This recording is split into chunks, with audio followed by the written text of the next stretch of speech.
बाग में काम करते हुए लोगों में हड़बड़ाहट सी मच गई। 3-4 आदमियों ने खुद्दाम को पुकारा। जहरा उठी और वहीं से पौधों में गायब हो गई। खुद्दाम ने उठकर देखा, कुछ दूर पर ईरानी कमांडर शिमर अपने घोड़े पर सवार आ रहा था। उसने दूर ही से कहा था कि खुद्दाम को उसके पास भेजा जाए। खुद्दाम आहिस्ता आहिस्ता चलता शिमर की तरफ गया। शिमर ने घोड़ा रोककर दूर से कहा, तेज चलो। खुद्दाम ने अपनी चाल न बदली। शिमर ने एक बार फिर गरज कर उसे तेज चलने को कहा। खुद्दाम अपनी ही रफ्तार से चलता रहा। शिमर घोड़े से कूद कर उतरा और कूल्हों पर हाथ रख कर खड़ा हो गया। बाग में काम करने वाले मुसलमान दम बखुद देखते रहे। उन्हें मालूम था कि शिमर खुद्दाम की हड्डी बस्ती एक कर देगा, लेकिन खुद्दाम जब उसके सामने जा रुका तो शिमर ने हाथ भी न उठाया। शिमर ने खुद्दाम से हिक़ारत आमेज़ लहजे में कहा, देख कमीने इंसान, मैं तुम्हारे बाप और तुम्हारी जवानी पर रहम करता हूँ। आज के बाद मैं तुम्हें इस लड़की के साथ न देखूं। खुद्दाम ने पूछा, अगर तुमने मुझे उस लड़की के साथ देख लिया तो फिर क्या होगा? शिमर ने कहा, फिर मैं तुम्हारे मुंह पर 1-2 थप्पड़ नहीं मारूंगा, तुम्हें दरख्त के साथ उल्टा लटका दूंगा। जाओ, मेरी नजरों से दूर हो जाओ। शिमर घोड़े पर सवार हुआ और चला गया। खुद्दाम वहीं खड़ा उसे देखता रहा। उसे किसी ने बुलाया और कहा, खुद्दाम इधर आ जाओ। फिर उसे 3-4 आदमियों की आवाजें सुनाई दी, आ जाओ खुद्दाम आ जाओ। वो पीछे मुड़ा और लोगों के पास जा रुका। सब उससे पूछने लगे कि शिमर ने क्या कहा था। खुद्दाम ने उन्हें बताया। सब जानते थे कि खुद्दाम का जुर्म क्या है। अगर ये मुसलमान आजाद होते, उनकी अपनी हुकूमत होती और ये माशरा उनका अपना होता, तो वो खुद्दाम को बुरा भला कहते कि वो किसी की नौजवान बेटी को अपने पास बिठाए हुए था। लेकिन वहाँ सूरत मुख्तलिफ थी। उन्हें ये भी मालूम था कि खुद्दाम बुरे चाल चलन का नौजवान नहीं। इस मजलूमियत में भी मुसलमान मुत्तहिद थे। लेकिन बाग में काम करने वालों में से एक ने कहा कि ये आतिश परस्त इधर क्या लेने आया था। एक ने कहा, उसे इधर लाया गया था और लाने वाला हम में से कोई एक ही था। एक बूढ़े ने कहा, मालूम करो वो कौन हो सकता है। जहाँ सवाल एक लड़के और लड़की का नहीं, ये जालिम और मजलूम का मामला है। ये हमारी आजादी और खुददारी का मामला है। आज अगर उस शख्स ने इस जरा सी बात पर मुखबरी की है तो कल वो बहुत बड़ी गद्दारी कर सकता है। सब पर खामोशी तारी हो गई। एक अधेड़ उम्र औरत ने जो उन आदमियों के पीछे खड़ी थी बोल पड़ी, मैं बताती हूँ वो कौन है। वो उन आदमियों में बैठे हुए एक आदमी की तरफ देखने लगी। औरत ने हाथ लंबा करके उंगली से उसकी तरफ इशारा किया और पूछा, अबू नसर, तुम वहाँ उस टेकरी के पीछे खड़े क्या कर रहे थे? अबू नसर के होंठ हिले, लेकिन वो कुछ कह न सका। इसी से सब समझ गए कि ये शख्स आतिश परस्तों का मुखबर है। उसने आखिर उस इल्जाम को तस्लीम न किया। उस औरत ने कहा, मैं तुम्हें देख रही थी, तुम टेकरी के पीछे गायब हो गए और वहाँ से शिमर निकला। एक बूढ़े ने कहा, देखो अबू नसर, हमें कोई डर नहीं कि अब तुम शिमर को ये भी जाकर बता दो कि हमने तुम्हें मुखबर और गद्दार कहा है। ये सोच लो कि आतिश परस्त तुम्हें गले नहीं लगाएंगे। वो कहते होंगे कि तुम उनके गुलाम हो और अपनी कौम के खिलाफ मुखबरी और गद्दारी तुम्हारा फर्ज है। अबू नसर ने सर झुका लिया। उस पर तानों और गालियों के तीर बरसने लगे। जिसके मुंह में जो आया उसने कहा। आखिर अबू नसर ने सर उठाया। उसका चेहरा आंसुओं से धुला हुआ था और आंसू बहे चले जा रहे थे। नदामत के ये आंसू देखकर सब खामोश हो गए। तुम्हें आखिर कितना इनाम मिलता होगा? उनमें से एक बुजुर्ग ने पूछा। अबू नसर ने सिसकी लेने के अंदाज में कहा, कुछ भी नहीं, मैंने ये पहली मुखबरी की है। अगर तुम लोग मुझे मौत की सजा देना चाहो तो मुझे कबूल है। एक ने कहा, हम पूछते हैं क्यों?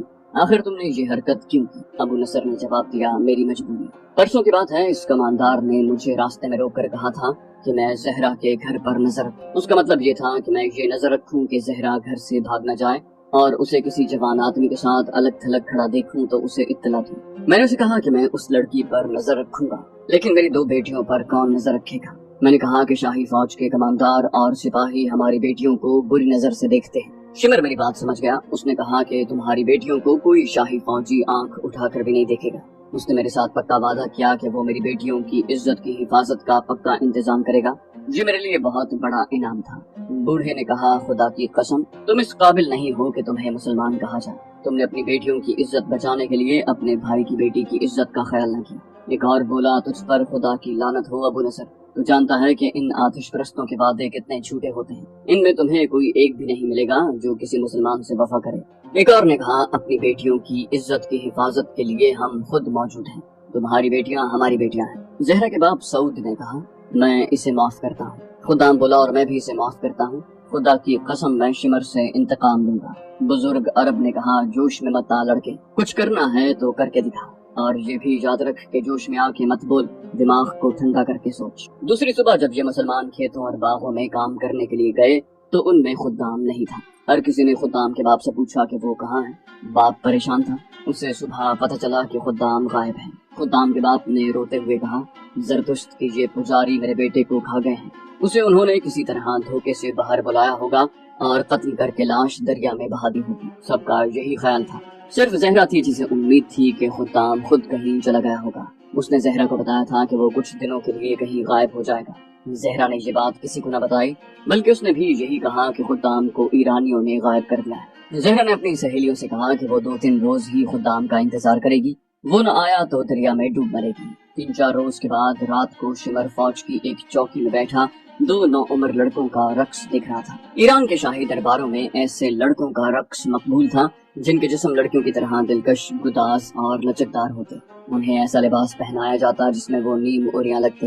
شمر شاہی خاندان کا فرد تھا۔ اس رات یہ 2 لڑکے اس نے اپنے سپاہیوں کے لیے بلائے تھے۔ شراب کا دور چل رہا تھا، سپاہی چیخ چیخ کر داد دے رہے تھے۔ شراب میں بدمست ہو کر 2-3 سپاہیوں نے بھی لڑکوں کے ساتھ ہی ناچنا شروع کر دیا۔ شمر کے حکم پر ان سپاہیوں کو دوسرے سپاہی اٹھا کر چوکی سے باہر پھینکائے۔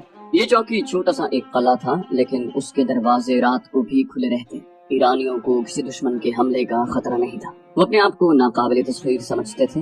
رقص جب اپنے عروج کو پہنچا اور شراب کا نشہ شمر اور اس کے سپاہیوں کے دماغ کو معاف کرنے لگا تو سنسناتا ہوا ایک تیر آیا جو شمر کی گردن میں ایک طرف سے لگا اور اس کی نوک دوسری طرف سے نکل گئی۔ شمر دونوں ہاتھ اپنی گردن پر رکھ کر اٹھا۔ سپاہیوں میں ہڑباؤنگ مچ گئی، وہ سب شمر کے گرد اکٹھے ہو گئے۔ 3-4 اور تیر آئے، 3-4 چیخیں سنائی دی، پھر ان ایرانیوں پر جیسے قیامت ٹوٹ پڑی۔ انہیں سنبھلنے کا موقع ہی نہ ملا اور وہ کٹنے لگے۔ ان میں سے جو بھاگ کر دروازوں کی طرف گئے وہ دروازوں میں کٹ گئے۔ چوکی والوں کو کہیں سے بھی مدد نہ مل سکتی تھی، کسی بھی دروازے سے کوئی باہر نہیں نکل سکتا تھا۔ انہیں ہتھیار اٹھانے کی تو مہلت ہی نہیں ملی تھی۔ اس حملے میں جو بچ گئے وہ زمین پر لیٹ گئے۔ یہ ایک طوفان تھا یا بگولا جو غیر متوقع طور پر آیا، اور جب گزر گیا تو اپنے ساتھ وہ تمام مال و دولت جو اس چوکی میں تھا لے گئے۔ پیچھے لاشیں رہ گئیں، یا تڑپتے ہوئے زخمی یا وہ اچھے بھلے ایرانی سپاہی جو جان بچانے کے لیے لاشوں اور زخمیوں میں لیٹ گئے تھے۔ صبح ہوئی، مسلمان کھیتوں اور باغوں میں کام کرنے کے لیے گھروں سے نکل رہے تھے کہ گھڑ سوار ایرانی فوج نے ان کی بستی کو گھیرے میں لے لیا۔ دوسری چوکی کو اس وقت اس چوکی پر حملے کی اطلاع ملی تھی جب حملہ آور اپنا کام کر کے بہت دور نکل گئے تھے۔ مسلمانوں کو کام پر جانے سے روک لیا گیا۔ ایرانی فوجیوں نے مردوں کو الگ اکٹھا کر کے کھڑا کر دیا اور ان کے گھروں سے عورتوں کو باہر نکال کر مردوں سے دور کھڑا رہنے کا حکم دیا۔ فوجی ان کے گھروں میں گھس گئے اور اس طرح تلاشی لی جیسے ان کے مکانوں کی فرش بھی کھود کر دیکھی۔ انہیں کسی گھر سے ایسی کوئی چیز نہ ملی جو شک پیدا کرتی، البتہ سپاہیوں کو اپنے کام کی جو چیزیں نظر آئیں وہ انہوں نے اٹھا لی۔ پھر انہوں نے عورتوں اور مردوں کو اکٹھا کھڑا کر کے انہیں دھمکیاں دی۔ مسلمانوں کے ساتھ یہ سلوک ان کے لیے نیا نہیں تھا، کسی نہ کسی بہانے ان کے گھروں کی تلاشی ہوتی رہتی تھی۔ اس کے بعد انہیں اسی طرح کی دھمکیاں ملتی تھیں، لیکن اب ایرانیوں کو معقول بہانہ ملا۔ ایک ایرانی کماندار نے مسلمانوں سے کہا، رات ابلا کی ایک مضافاتی چوکی پر بہت سے آدمیوں نے شبخون مارا ہے، ہمارا ایک کماندار اور 60 سپاہی مارے گئے ہیں اور بہت سے زخمی ہوئے ہیں۔ اگر تم میں کوئی مرد یا عورت اس گروہ کے کسی ایک آدمی کو بھی پکڑوائے گا تو اسے انعام ملے گا، نقد انعام کے علاوہ اسے اس فصل کا آدھا حصہ ملے گا۔ اس نے سب پر نگاہ دوڑائی اور پوچھا، ایک دوسرے کو دیکھ کر بتاؤ کہ تم میں کون غیر حاضر ہے۔ سب نے ادھر ادھر دیکھا، لیکن وہ یہ نہیں دیکھ رہے تھے کہ کون غیر حاضر ہے۔ ان کی نگاہیں خدام کو ڈھونڈ رہی تھی۔ وہ 3-4 دنوں سے بستی سے غائب تھا۔ سب نے دیکھا کہ خدام وہاں موجود تھا۔ سب نے سکون کا سانس لیا۔ پھر بہت سی آوازیں اٹھی کہ کوئی بھی غیر حاضر نہیں۔ ایرانی فوجیوں کے جانے کے بعد جنہیں معلوم تھا کہ خدام 3-4 روز غائب رہا ہے، وہ باری باری اس سے پوچھنے لگے کہ وہ کہاں چلا گیا تھا۔ خدام نے ہر کسی کو یہی جواب دیا کہ میں شمر کے ڈر سے بھاگ گیا تھا۔ اس کے بعد نے سب کو بتایا تھا کہ خدام گزشتہ رات کے پچھلے پہر آیا تھا۔ اس روز باغ میں کام کرتے ہوئے زہرا اور خدام کام سے کھسک گئے اور اس جگہ جا بیٹھے جہاں انہیں کوئی دیکھ نہیں سکتا تھا۔ زہرا خوشی سے پاگل ہوئی جا رہی تھی اور وہ رہ رہ کر خدام کی بلائیں لیتی تھی۔ اس نے خوشی سے لڑکھڑاتی ہوئی زبان سے پوچھا، خدام یہ کیسے ہوا؟ یہ ہوا کیسے؟ خدام نے کہا، اسے اللہ کی مدد کہتے ہیں زہرا، اپنا کہنا کہ خدا مدد نہیں کرتا۔ زہرا سنجیدہ ہو گئی، جیسے اس کے ہونٹوں پر کبھی مسکراہٹ آئی ہی نہ ہو۔ خدام کے چہرے پر نظریں گاڑ کر قدرے پریشان سے لہجے میں بولی، سچ کہو خدا، شمر کے قاتل تم ہی تو نہیں؟ کہتے ہیں رات صحرائی ڈاکوؤں کے بہت بڑے گروہ نے شمر کی چوکی پر اس وقت شبخون مارا جب وہ شراب اور رقص میں بدمست تھے۔ ایسا تو نہیں کہ تم ان ڈاکوؤں سے جا؟ خدام کے اچانک قیقہ نے بنت سعود کی بات پوری نہ ہونے دی۔ وہ ہنستا ہی رہا، جیسے اس سے بڑا مذاق اس نے کبھی سنا ہی نہ ہو۔ خدام نے قیقہ میں ایک راز چھپا لیا تھا۔ زہرا کو یہ خطرہ نظر آیا تھا کہ خدام غیر معمولی طور پر دلیر، غیرت مند اور جسمانی لحاظ سے طاقتور اور پھرتیلا ہے۔ کہیں ایسا تو نہیں ہوا کہ وہ شمر کو قتل کروانے کے لیے ڈاکوؤں کے گروہ سے جا ملا ہو۔ اس زمانے میں صحرائی ڈاکوؤں کے گروہ فوجی دستوں کی طرح اپنی کارروائیاں کرتے تھے۔ وہ مسافروں کے قافلوں کو لوٹتے اور اگر فوج کے مقابلے میں آ جاتے تو جم کر مقابلہ کرتے اور لڑتے لڑتے یوں غائب ہو جاتے جیسے انہیں صحرا کی ریت اور ریتیلے ٹیلوں نے نگل لیا۔ زہرا نے کئی بار دیکھا تھا کہ 2-3 اجنبی مسافر آئے اور یہ بتا کر کہ وہ بہت دور جا رہے ہیں کسی مسلمان کے گھر ٹھہرے اور صبح ہوتے ہی چلے گئے۔ وہ جب بھی آتے تھے خدام اور اس جیسے 3-4 نوجوان زیادہ وقت ان کے ساتھ گزارتے اور ان کے جانے کے بعد یہ نوجوان پراسرار سی سرگرمیوں میں مصروف ہو جاتے۔ زہرا نے یہ بھی دیکھا تھا کہ اجنبی مسافروں کے جانے کے بعد مسلمان قبیلوں کے بزرگ سر جوڑ کر بیٹھ جاتے اور سرگوشیوں میں باتیں کرتے رہتے۔ پھر جب مسلمان کھیتی باڑی، باغبانی اور دیگر کاموں میں مصروف ہوتے تو یہ بزرگ ان کے درمیان گھومتے پھرتے اور ان کے ساتھ ایسی باتیں کرتے جیسے واز کر رہے ہیں۔ بزرگ اس قسم کی باتیں کرتے تھے: اپنے مذہب کو نہ چھوڑنا، جس خدا کے بھیجے ہوئے رسول کو مانتے ہو اس خدا کی مدد آ رہی ہے۔ آتش پرست طاقتور ہیں، بہت طاقتور ہیں، لیکن وہ اللہ سے زیادہ طاقتور نہیں۔ ثابت قدم رہو، ظالم کا ہاتھ کٹنے والا ہے، اللہ مظلومین کے ساتھ ہے۔ ایک روز ایک آدمی نے جھنجھلا کر ان بزرگوں سے پوچھا: کب؟ آخر کب؟ خدا کی قسم تم یہ کہہ رہے ہو کہ ہم ظلم و ستم سہتے چلے جائیں اور چپ رہیں اور تمہارے باز سنتے رہیں؟ اگر آج ہم کہہ دیں کہ ہم مسلمان نہیں اور اسلام کے ساتھ ہمارا کوئی تعلق نہیں تو غلامی کی زنجیریں ٹوٹ جائیں گی۔ خدا کی مدد آ رہی ہے، کب آ رہی ہے؟ ایک بزرگ نے اس آدمی کے ساتھ کام کرنے والے ایک آدمی سے کہا: اسے بتاؤ، اسے اچھی طرح سمجھاؤ، اسے بتاؤ کہ اس علاقے میں یہ صدیوں پرانے کھنڈر ہیں، خدا کا ہاتھ ان میں سے اٹھے گا اور ظالم کا ہاتھ کٹ جائے گا۔ ان بزرگوں کے سینے میں وہی راز تھا جو خدام نے زہرا بنت سعود سے چھپا لیا تھا۔ ایرانی کماندار شمر کی چوکی پر جو اتنا زبردست شبخون مارا گیا تھا وہ پہلا شبخون نہیں تھا، ابلا کے علاقے میں یہ پہلا تھا۔ یہ چوکی چونکہ آبادی کے قریب تھی اس لیے ان مسلمانوں کو پتہ چل گیا تھا، اگر ان کے گھروں کی تلاشی نہ لینی ہوتی تو شاید انہیں پتہ ہی نہ چلتا۔ عراق کے سرحدی علاقے میں یہ دوسری تیسری رات ایرانیوں کی کسی نہ کسی چوکی پر ایسا ہی شبخون پڑتا اور شبخون مارنے والے چوکی میں قتل و غارت کر کے وہاں سے جو مال اور سامان ہاتھ لگتا لے کر غائب ہو جاتے۔ 2 بار ایرانی فوجی نے یہ جوابی کارروائی کی کہ کثیر تعداد گھڑ سوار دستہ شبخون مارنے والوں کی تلاش میں گیا۔ اس سرسبز اور شاداب علاقے سے نکلتے ہی صحرا شروع ہو جاتا تھا جو ہموار صحرا نہیں تھا۔ وہاں ریت کی گول گول اور اونچی اونچی ٹیکریاں تھیں، آگے وسیع نشیب تھے جن میں عجیب و غریب شکلوں کے ٹیلے کھڑے تھے، ریت کی پہاڑیاں تھیں جن سے شعلے سے نکلتے محسوس ہوتے تھے۔ اس خوفناک علاقے میں جو میل ہا میل پھیلا ہوا تھا صحرا کے بھیدی ہی جا سکتے تھے، کسی اجنبی کا وہاں جانا ہی محال تھا اور وہاں جا کر زندہ نکل آنا تو ناممکن تھا۔ 2 بار ایرانی فوج کے گھڑ سوار دستے کا یہ انجام ہوا کہ اسے گھوڑوں اور انسانوں کے نقوش پا ملتے رہے جو صاف بتاتے تھے کہ یہ ایک گروہ ہے اور شبخون مارنے والا یہی گروہ ہو سکتا ہے، مگر یہ نقوش انہیں سیدھے موت کے منہ میں لے گئے۔ ایرانی جو ہی پہلے نشیب میں داخل ہوئے اور پورا دستہ نشیب میں اتر گیا تو ان پر تیروں کی بوچھاڑیں آنے لگیں۔ پہلی بوچھاڑ میں کئی سوار اور گھوڑے گھائل ہو گئے، زخمی گھوڑے بے لگام ہو کر ادھر ادھر بھاگے، سارے دستے میں بھگدڑ مچ گئی۔ ان پر تیر برستے رہے مگر بکھر جانے کی وجہ سے تیر خطا ہونے لگے۔ بھول بھلیوں میں جیسے اس نشیب میں سے چند ایک گھڑ سوار نکلے، ان کے ہاتھوں میں برچیاں تھیں، ان کے کرتے بڑے لمبے اور سروں پر سیاہ کپڑے اس طرح لپٹے ہوتے تھے کہ ان کے چہرے اور گردنیں بھی ڈھکی ہوتی تھی، ان کی صرف آنکھیں نظر آتی تھیں۔ ان گھوڑوں کے قدموں میں اور ان کے سواروں کے بازوؤں میں ایسی پھرتی تھی کہ ایرانی سوار جو پہلے ہی ہراساں تھے برچیوں سے زخمی ہو کر گرنے لگے۔ ان میں سے کئی بھاگ نکلے، وہ ٹیلوں اور گھاٹیوں والے نشیب سے تو نکل گئے لیکن ریت کی گول گول ٹیکریوں میں داخل ہوئے تو گھومنے لگے۔ ان سینکڑوں ٹیکریوں میں جو ایک دوسری کے ساتھ ساتھ کھڑی 3-4 میل کی وسعت میں پھیلی ہوئی تھی، یہی خطرہ ہوتا ہے کہ کوئی اجنبی ان کے اندر چلا جائے تو وہ اندر ہی اندر چلتا رہتا ہے، نکل نہیں سکتا، آخر تھک کر بیٹھ جاتا ہے، پیاس سے حلق میں کانٹے چبھنے لگتے ہیں اور ریگستان کی یہ گول گول بھوت اسے بڑی اذیتناک مات مارتی۔ دوسری بار ایرانیوں کے سوار دستے پر کسی اور جگہ سے ایسے ہی حملہ ہوا تھا اور سوار بکھر کر ادھر ادھر بھاگ رہے تھے تو انہیں ایک للکار سنائی دینے لگی: زرتشت کے پجاریوں، میں مثنہ بن حارثہ ہوں، زرتشت کو ساتھ لاؤ۔ مثنہ بن حارثہ، ہرمز کو یہ نام بتا دینا، مثنہ بن حارثہ۔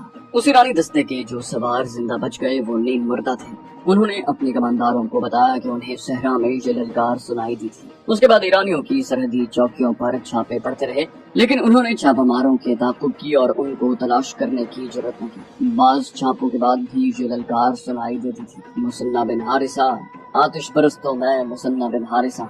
फिर मुसन्ना बिन हारिसा दहशत का, किसी जिन भूत का, किसी बदरूह का एक नाम बन गया। ईरानी फौजी उस नाम से डरने लगे। उन्होंने मुसन्ना बिन हारिसा या उसके गिरोह के किसी एक आदमी को पकड़ने के बहुत एहतमाम किए, लेकिन जब कहीं शबखून पड़ता था तो ईरानी फौजी, जिनकी जुर्रत और बेजिगरी मशहूर थी, दहशत से दुबक जाते।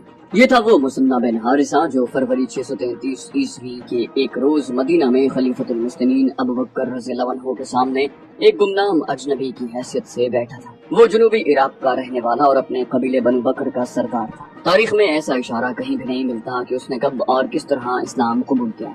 ये उसी की काविश का नतीजा था कि न सिर्फ उसके अपने कबीले ने बल्कि उन इलाकों में रहने वाले कई और कबीलों ने इस्लाम कबूल किया। जब जंग यमामा खत्म हुई और इर्तिदाद के फितने का सर कुचल दिया गया तो मुसन्ना बिन हारिसा ने इराक के जुनूबी इलाकों में ईरानियों के खिलाफ जिहाद शुरू कर दिया। उन्होंने उन मुसलमानों में से जो ईरानी बादशाही की रियाया थे एक गिरोह बना लिया और ईरानी फौज की सरहदी चौकियों पर शबखून मारने शुरू कर दिए।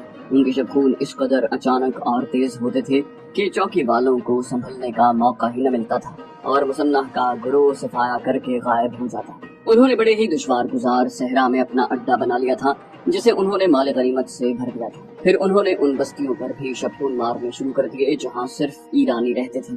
मुसन्ना ने सरहद पर ईरानी फौज को बेबस और मजबूर कर दिया। ईरानी फौज के कई सीनियर कमांडर मुसन्ना के हाथों मारे गए थे। मुसन्ना बिन हारिसा ने दूसरा काम ये किया कि इराक के जुनूबी इलाके में जो मुसलमान जुल्म सितम में जिंदगी गुजार रहे थे, उन्हें उसने अपने जमींदोज असर में लेकर मुत्तहिद रखा हुआ था। उनका एक गिरोह तो शबखून मारने का काम करता था और एक गिरोह बस्तियों में रहकर मुसलमानों को इत्तेहाद की लड़ी में पिरोए रखता था और उन्हें बताता रहता था कि बाहर क्या हो रहा है। मुसलमान अपने छापामारों की कामयाबियां देख रहे थे और वो मुतमईन थे। ये थी वो खुदाई मदद जिसके इंतजार में वो ईरानियों का जुल्म सितम सह रहे थे और अपना मजहब नहीं छोड़ रहे थे। वरना मजालिम से बचने का उनके सामने बड़ा सहल तरीका ये था कि इस्लाम से मुनहरिफ होकर आतिश परस्त हो जाते। खुदाम ने जहरा से कहा था कि वो 3-4 दिनों के लिए गायब हो जाएगा। वो गायब होकर छापामारों के अड्डे पर चला गया था और उन्हें ईरानी कमांडर शिमर के मुतालिक बताया था। उसकी चौकी तक छापामारों की रहनुमाई उसी ने की थी। चौकी पर हमला पूरी तरह कामयाब रहा। उसके फौरन बाद खुदाम अपने घर आ गया था। मुसन्ना बिन हारिसा ने अमीरुल मोमिनीन अबू बकर रज़ियल्लाहु अन्हु को तफसील से बताया कि उन्होंने खलीज फारिस के साहिल के साथ साथ और इराक के जुनूबी इलाके में किस तरह अरबी मुसलमानों के कबीलों को अपने असर में लिया और उन्हें इस्लाम पर कायम रखकर उन्हें जमींदोज महाज पर जमा किया। खलीफा ने कहा, तुझ पर अल्लाह की रहमत हो इब्न हारिसा। तो अगर ये मशवरा देने आया है कि मैं ईरानियों पर फौज कशी करूं तो मुझे सोचना पड़ेगा। क्या तूने देखा नहीं कि ईरानियों की फौज की तादाद कितनी ज्यादा है और उनके वसाइल और जराए कितने वसी और लामहदूद हैं। हम अपने मुस्तकर से इतनी दूर कलील तादाद और बगैर वसाइल कसीर तादाद और ताकतवर फौज के मुकाबले के काबिल नहीं होते, लेकिन मैंने सल्तनत फारिस को नजरअंदाज भी नहीं किया। मुसन्ना ने अपने सीने पर हाथ रख कर कहा, अमीरुल मोमिनीन, अगर एक आदमी इतनी बड़ी मुल्क की फौज के साथ टक्कर ले सकता है और उन पर मुसलमानों के अस्करी जज्बे की धाक बिठा सकता है तो मैं अपने अल्लाह के भरोसे पे कहता हूँ कि एक मुनज़्ज़म फौज बहुत कुछ कर सकती है। मैं इस आतिश परस्त सल्तनत की अंदरूनी कैफियत देख आया हूँ। शाही खानदान तख्त ताज की खातिर आपस में दस्तों गिरेबां हो रहा है। आप जानते हैं कि शहंशाह हरकल फारसियों को नैनवा और दस्त जर्द में बहुत बुरी शिकस्त दे चुका है। उसकी फौजें आतिश परस्त फारसियों के दारुल हुकूमत मदाइन के दरवाजों तक पहुँच गई थी। उसके बाद फारसी संभल नहीं सके। अगर उनमें ऐश परस्ती को देखा जाए तो वो संभले हुए लगते हैं, लेकिन अब उनमें बादशाही के ताज पर रस्साकशी हो रही है। यमन उनके हाथ से निकल गया है और वहाँ के हाकिम बाजान ने इस्लाम कबूल कर लिया है। उनकी रियाया उनकी जंजीरें तोड़ना चाहती। उनकी महकूमी में उनके जुनूबी इलाकों के मुसलमान मेरे इशारे और मदीना की फौज के मुंतजर हैं। अमीरुल मोमिनीन ने कहा, तुझ पर रहमत ही रहमत हो मुसलमान। लारेब तेरी बातें मेरे दिल में उतर रही हैं। मेरा अगला कदम वहीं पड़ेगा जहाँ तू कहता है। क्या ये बेहतर नहीं होगा कि मैं सालारों की मजलिस से बात कर लूं? तो दोस्तों, ये थी हमारी आज की एपिसोड। उम्मीद करते हैं आपको हमारी एपिसोड पसंद आई होगी। जाने से पहले इस वीडियो को लाइक, शेयर और कमेंट करना मत भूलिए। और अगर आप हमारे चैनल पर नए हैं तो इसे सब्सक्राइब कीजिए और बेल आइकन पर क्लिक कीजिए ताकि आपको तमाम वीडियोस फौरन मिलती रहें। अगली वीडियो तक के लिए अपना ख्याल रखिए। अल्लाह हाफिज।